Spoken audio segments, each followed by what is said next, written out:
इंतजार कर रहे थे वो आज आखिर आ ही गई। और यकीन मानो ये सीरीज बहुत ज्यादा अमेजिंग होने वाली है, क्योंकि इस सीरीज को डायरेक्ट करने वाले डायरेक्टर वही है जिन्होंने सोल लैंड को भी बनाया था। तो आप लोग अंदाजा लगा ही सकते हो कि इस सीरीज के एक्शन और एनिमेशन स्टाइल्स कितने ज्यादा अमेजिंग होंगे। तो चलो बिना और देरी किए इस अमेजिंग से जर्नी को शुरू करते हैं।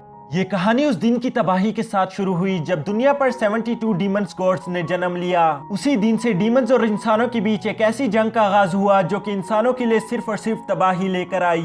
जब इस अंधकार की वजह से सारी उम्मीदें खत्म हो गई, तब होली टेंपल के 6 वॉरियर्स ने मिलकर इन डीमंस के खिलाफ लड़ने का फैसला किया। और हम देखते हैं मैजिकल टेंपल से लिन चैन को, वॉरियर टेंपल से रेन वू कॉन्ग को, सोल टेंपल से सेन सुई को, प्रीस्ट टेंपल से रियू शुई को, एसेसन टेंपल से यिन फेंग को और आखिर में टेंपल ऑफ नाइट से लोंग जिंग यू को। ये सब मिलकर यहाँ पर एक डीमन गॉड रैंक 54 को मारने के लिए आए थे।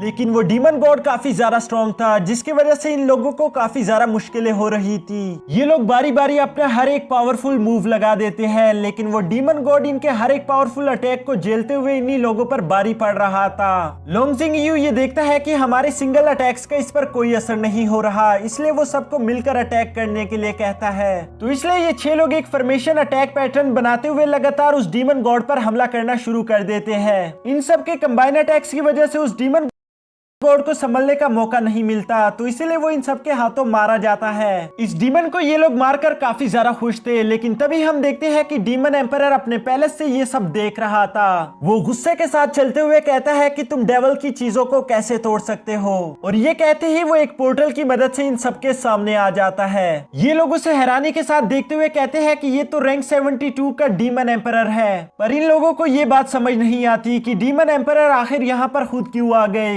क्योंकि इससे पहले वो भेजा करता था। रेन वू कॉन्ग कहता है इस बात से कोई फर्क नहीं पड़ता, चलो मिलकर एक साथ उस पर हमला करें। वो सब मिलकर बड़ी तेजी के साथ डीमन एम्परर की तरफ बढ़ते हैं, लेकिन डीमन एम्परर के फेस पर जरा सा भी डर नहीं था।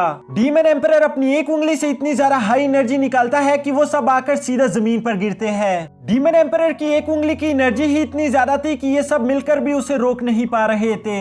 यहाँ बैकग्राउंड में हमें एक आवाज सुनाई देती है कि डीमंस और इंसानों के बीच इस जंग को शुरू हुए हजारों साल गुजर गए। इंसान बार बार इनके खिलाफ लड़कर गिर जाते हैं, लेकिन तुम्हें पता है कि इंसानों की खास बात क्या है? वो टूटते हैं, टूटकर गिर जाते हैं, लेकिन आखिर में वो फिर से लड़ने के लिए खड़े हो जाते हैं। और यही इंसानों की खास बात है कि वो कभी हार नहीं मानते। और इसी के साथ हम देखते हैं कि लोंग जिंग यू के साफ दिल से बहुत ज्यादा हाई एनर्जी निकलते हुए आसमान में एक डिवाइन थ्रोन बना देती है। वहाँ के हेवनली सोल्जर्स लोंग जिंग यू के सामने झुक जाते हैं, जैसे कि वो उसको अपना नया किंग मान रहे थे।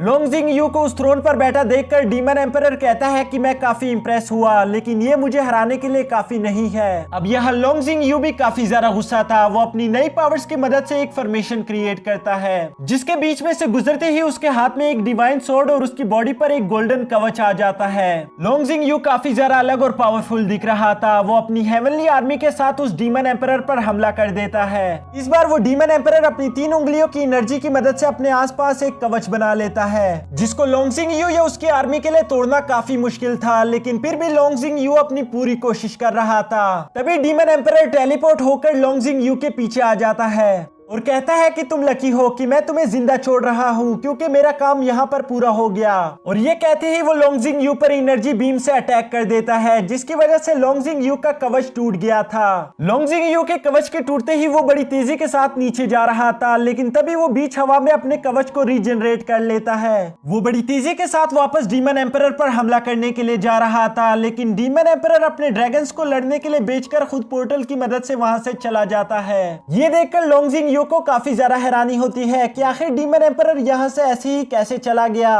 और वो किस काम के बारे में बात कर रहा था जो उसका यहाँ पर पूरा हो चुका है। उसी दिन जब लोंग जिंग यू वापस अपने घर आता है तो वो देखता है कि उसकी बीवी कहीं खो चुकी थी, और हमें वो सीन दिखाया जाता है जहाँ लोंग जिंग यू की बीवी को लेने के लिए डीमन एम्परर के 2 गार्ड्स आए हुए थे। वो लेडी उनके साथ चलने के लिए बिल्कुल भी खुश नहीं थी, लेकिन वो सोचती है कि इंसानों और डीमंस की इस जंग को रोकने के लिए मुझे ये करना ही होगा, तो इसीलिए वो उनके साथ वहां से चली की जाती है। अब हमें इस घटना के कई सालों बाद के अर्थ का सीन दिखाया जाता है, जहाँ चारों तरफ शांति और सुकून का माहौल था। यहाँ विलेज के बाहर एक नाइट टेम्पल होता है, जहाँ बच्चों को नाइट बनने की ट्रेनिंग करवाई जा रही थी। उनका मास्टर ऊंची आवाज में पूछता है कि हम लोग नाइट्स क्यों बनना चाहते हैं, जिस पर सारे ही बच्चे मिलकर एक आवाज में कहते हैं कि इंसानियत की रक्षा करने के लिए। उनका मास्टर कहता है कि शाबाश, तुम लोग यहाँ काफी वक्त से ट्रेनिंग कर रहे हो, तो अब वक्त आ चुका है कि हम तुम्हारी स्पिरिट एनर्जी का टेस्ट ले सके। स्पिरिट एनर्जी किसी भी नाइट के लिए काफी ज्यादा जरूरी है, तो अगर तुम लोग इस टेस्ट को पास करके 10 मार्क्स ले पाए तो तुम्हें जूनियर नाइट्स बना दिया जाएगा। और अगर तुम्हारी स्पिरिट एनर्जी लेवल 10 से नीचे है तो मुझे माफ करना, पर तुम्हें ये जगह छोड़कर अपने घर जाना होगा। यहाँ हम अपने हीरो हाओ चैन को भी देखते हैं, जो कि काफी ज्यादा डरा हुआ था, पर वो सोचता है कि मैं यहाँ पर हार नहीं सकता, मुझे कुछ भी करके ये टेस्ट पास करना होगा। अब हम देखते हैं कि वो टेस्ट शुरू हो चुका था और सबसे पहले क्लास का रिप्रेजेंटेटर ही वो टेस्ट देने के लिए आगे आता है।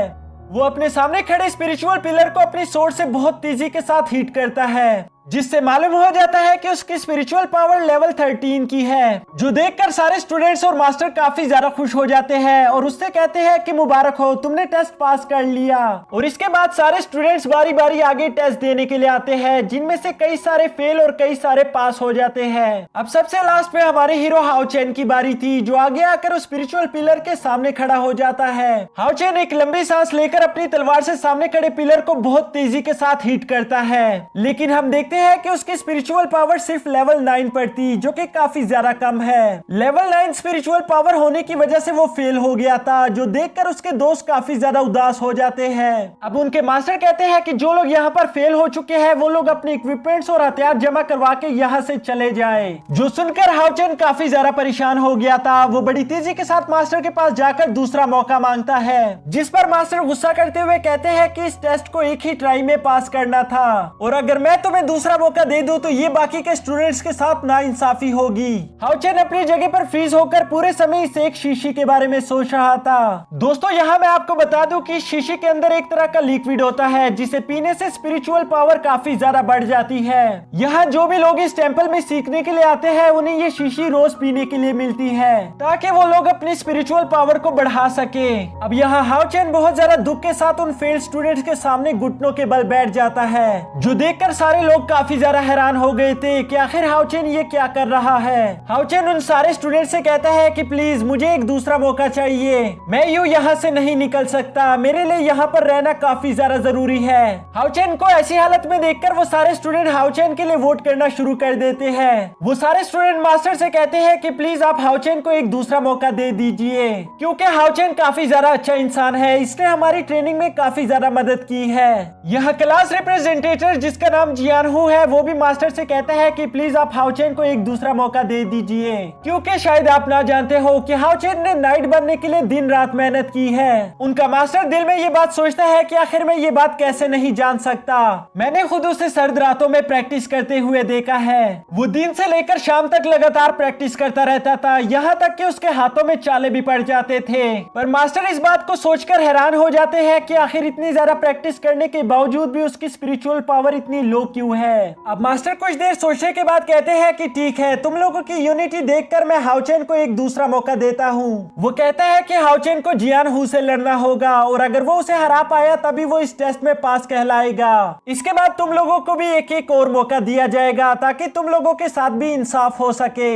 ये सुनकर तो वो सारे स्टूडेंट्स खुशी से झूम उठते हैं। यहाँ हम देखते हैं कि हाओ चैन और जियानहू फाइट के लिए रेडी हो चुके थे, पर जैसा कि हम जानते हैं कि जियानहू हाओ चैन का दोस्त है, तो इसलिए मास्टर जियानहू से कहते हैं कि तुम्हें पूरी ईमानदारी के साथ फाइट करनी होगी, नहीं तो तुम्हें भी फेल कर दिया जाएगा। जियानहू कहता है ठीक है मास्टर, मैं जरा सा भी रहम नहीं दिखाऊंगा। और इसी के साथ इन दोनों के बीच एक जबरदस्त फाइट शुरू हो जाती है। ये दोनों ही एक दूसरे को बहुत ज्यादा टफ फाइट दे रहे थे। यहाँ हाओ चैन फाइट करते करते जियानहू के फाइटिंग स्टाइल्स को समझने की कोशिश कर रहा था, जिस पर उसे मालूम हो जाता है कि जियानहू की कलाइयों में काफी ज्यादा ताकत है, लेकिन अटैक करते वक्त वो अपनी बैली को डिफेंस सेंसलेस छोड़ देता है। तो इसलिए हाओचेन उसके अटैक्स को डॉज करते हुए उसकी बेली पर अटैक करता है, जिसकी वजह से जियानू बड़ी तेजी के साथ जाकर उसी स्पिरिचुअल पिलर से जा टकराता है। यह हाओचेन अपना आखिरी अटैक करने के लिए बड़ी तेजी के साथ आगे बढ़ता है, जो देखकर जियानू बहुत ज्यादा डर गया था। पर हम देखते हैं कि हाओचेन बड़ी तेजी के साथ अपने स्वॉर्ड से उसी स्पिरिचुअल पिलर को हिट करता है। इतने पावरफुल हिट की वजह से हम देखते हैं कि हाओचेन के स्पिरिचुअल पावर लेवल 11 का दिखाया जा रहा था। ये देखकर वहाँ के सारे स्टूडेंट्स काफी ज्यादा खुश हो जाते हैं कि आखिरकार हाओचेन ने ये टेस्ट पास कर लिया। वहाँ खड़े मास्टर भी ये बात सोचकर काफी ज्यादा हैरान थे कि आखिर फाइट करने से हाओचेन की स्पिरिचुअल पावर इतनी ज्यादा कैसे बढ़ गई। शायद हम नहीं जानते कि इसकी स्पिरिचुअल पावर इतनी लो क्यों हो जाती है, पर इस बच्चे में कोई ना कोई खास बात है। और इसी के साथ हमारा आज का एपिसोड भी खत्म हो जाता है। तो मिलते हैं हमारी नेक्स्ट वीडियो में, तब तक आप हमारे चैनल को सब्सक्राइब करके बेल आइकन को प्रेस कर दो ताकि न्यू वीडियो की नोटिफिकेशन आपसे मिस ना हो सके।